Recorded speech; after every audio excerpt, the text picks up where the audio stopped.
Hey Star Wars fans, my name is Prince and I'm an urban acolyte. And in this video, I want to talk about a growing rumor surrounding Rey's vision that has been circulating. So this video is going to get into some potential spoilers for Star Wars Episode 8.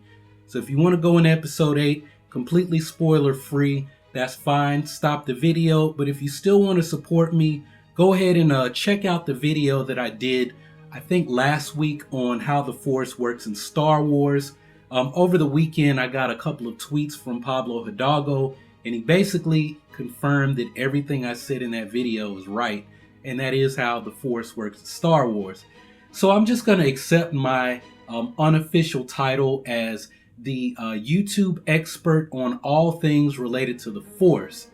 And that's cool with me because that's actually what this channel set out to be from the very beginning. But anyway, enough of me bragging on myself and my video and my little minor accomplishment. Let's get on to this rumor. So this is coming from makingstarwars.net, and I don't want to mess this up, so I'm just going to read the article to you guys. Not all of it, just like the last 3/4 of it.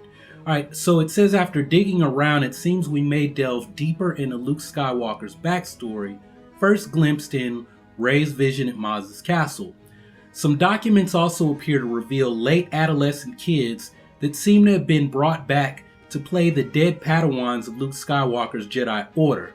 The language used makes it sound like it is the before and after sequence of when Luke Skywalker put his hands on R2, effectively saying goodbye to the little droid. So I want to call you guys back to the video I did back in June about Rey's vision, where I tried to give an interpretation of that.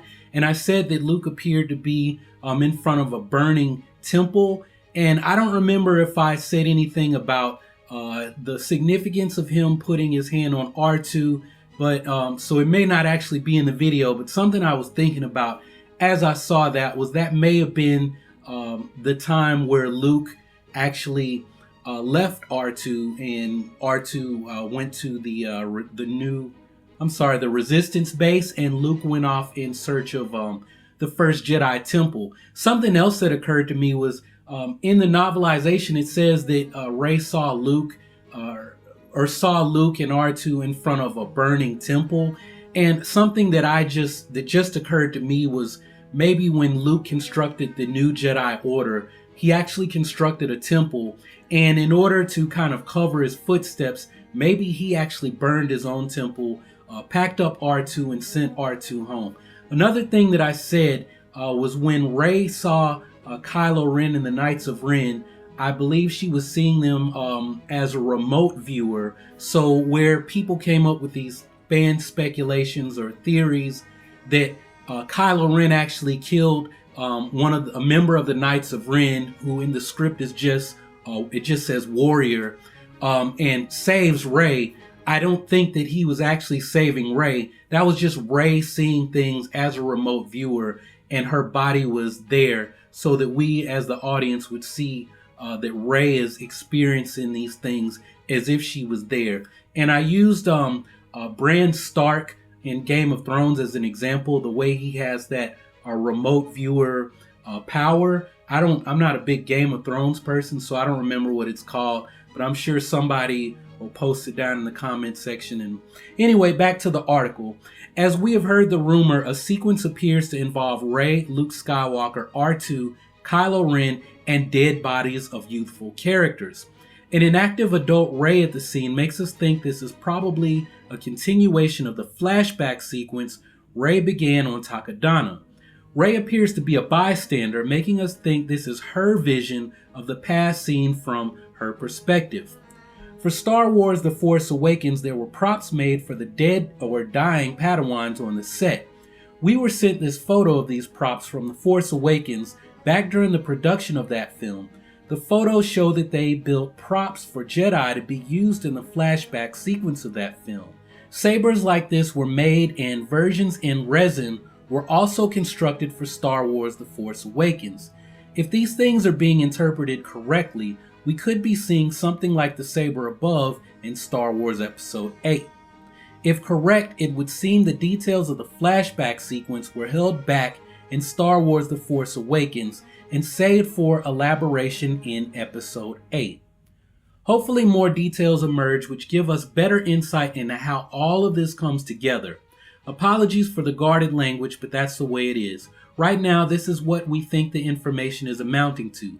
Misread it could be. All right, and I think there was another story that came out kind of at the beginning of the summer, and the Stupendous Wave and a couple of other people took that story and spun it in creative directions, where they said that Rey's vision was supposed to have a young Kylo Ren. If you recall, I mentioned in my video that she saw a boy. I said that the only person we saw as a child in The Force Awakens was Finn. So if they showed Finn as a boy after we've already seen him as kind of an infant toddler in an earlier sequence, we would immediately recognize, well, this is a little kid. He's like he's the only black character that has like major dialogue in the movie. Yes, there are other black people in The Force Awakens. So Finn is not like the only black guy in the entire universe. But anyway, I'm getting on a tangent. We don't know who the boy is that is seen talking or being led away with Snoke. The logical jump, or the easiest jump, might be to say that it was Ben Solo as a child. It could have been Gallius Rax. It could be someone we haven't been introduced to yet. It could be Snoke's first apprentice, right? Another thing we learned in that article that I don't think anyone that covered it on YouTube said was that originally Rey's vision was supposed to show the history. It was supposed to portray the history of the Force and all the events leading up to that present moment, specifically for fans or younger fans who may not have seen the prequels and the original saga, and that got scrapped and it got turned into Rey's vision. I think that over the course of this saga, we're going to see bits and pieces of that vision, and Rey is going to have these flashbacks, flash forwards, and it'll be like a puzzle that we're going to spin this entire trilogy trying to put together. How did the Knights of Ren come to be? How was Kylo Ren corrupted by Snoke? Who is Rey? Why is she so powerful? Why was she left on Jakku?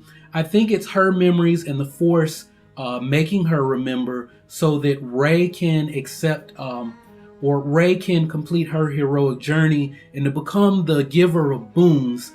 And honestly, I said that I think Rey as the boon giver will become a kind of this Satele Shan character who will become the Grand Master of the Jedi Order. But J.J. Abrams said that Rey's story, who she is, will have a bigger meaning to the galaxy. And now that we're getting these new ways of interpreting the Force, these new ways of knowing the Force, basically everyone has the Force. Everyone can use the Force. And I think that Rey is going to be a new kind of person who balances the Force in a different kind of way. Not the way that Anakin Skywalker was supposed to. Anakin Skywalker was to destroy the Sith and bring balance to the Force. He brought balance to the Force in two different ways. If you really pay attention to that Mortis arc and then pay attention to what he did as Darth Vader, right? I'm going to talk about that in another video, and it'll be, I teased it in earlier, where I said I'm going to do a video on how Rey will balance the Force. Right, so that's something to look forward to. But anyway, I've done a lot of talking and I'm not feeling well, so I'm about to shut up. So what do you guys think about this article from MakingStarWars.net? How do you guys feel about the fact that those aren't rocks in Rey's vision? Those actually are Luke's dead Padawans. And I'm going to give myself a pat on the back for calling that one in my video. And again, leave your thoughts in the comment section below about Rey's vision and these new bits and pieces that we're being presented with, possibly in episode 8 and episode 9. So if you haven't subscribed already, go ahead and click on that subscribe button so that you can take your first steps towards becoming an urban acolyte. This is September. As you know, we've got less than 2 weeks until the debut of Star Wars Rebels Season 3. I'm going to do Rebels reviews on Sundays after I've seen it Saturday night or Sunday morning. And then I'll probably do like a second video on Rebels. So after I do my review, I'll go through and like make a video to respond to comments so that like we can really stay hyped and stay up to date on Rebels. And I'll probably point out things from season 1 and season 2 that we're seeing played out in season 3 to really link the seasons together. As far as my season 1 and season 2 review videos, I'm not going to stress myself on getting through all of those. I'll probably, for a while, it'll be like 2 review videos coming out on Sundays. So it'll be the most recent episode, and then however many reviews I get through season 1 and season 2, that'll also come out on Sunday. So you guys can look for like possibly 2 review videos until I get all the way through both seasons, and then it'll just be season 3. So look forward to that, and that's all I've got for now. So thanks for watching. Y'all keep on breathing, and may the Force be with you always.